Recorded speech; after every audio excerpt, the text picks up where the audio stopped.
অনুষ্ঠানে উপস্থিত হন। আপনারা দাঁড়িয়ে থাকবেন না, যে আসবেন সে বসে পড়বেন। আপনাদের জন্য পর্যাপ্ত আসন দেওয়া আছে, আপনারা বসে পড়ুন। এবারে আপনাদের সামনে দুটি কথা নিয়ে আসছে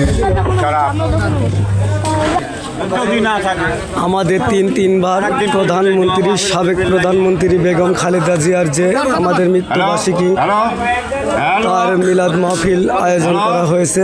এখানে উপস্থিত আছেন ডিবিগ্রাম ইউনিয়নের সেক্রেটারি মোহাম্মদ মিজানুর রহমান মজনু এবং যুব দলের সভাপতি মোহাম্মদ মমিন হোসেন মোল্লা এবং ইউনিয়ন পরিষদের যে 33 দলের কমিটির সভাপতি মোহাম্মদ গফুর হোসেন আক্তার উপস্থিত আছেন এবং বিশাল আয়োজন মাহফিল তৈরি, যে মাহফিলে শরিক হয়েছেন সকলের কাছেই আমরা আমাদের তিনবার সাবেক প্রধানমন্ত্রী দোয়া এবং মঙ্গল কামনা করার মাহফিল সবাই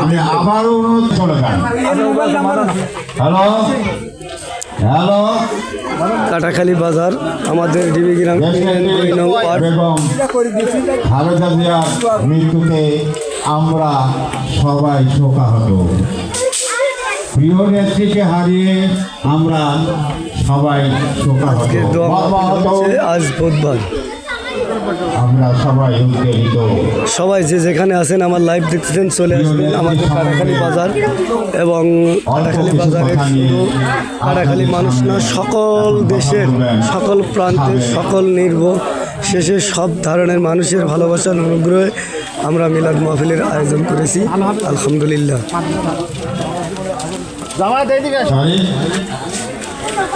আমরা কোরআন তেলাওয়াত দিয়ে আমাদের অনুষ্ঠান শুরু করব।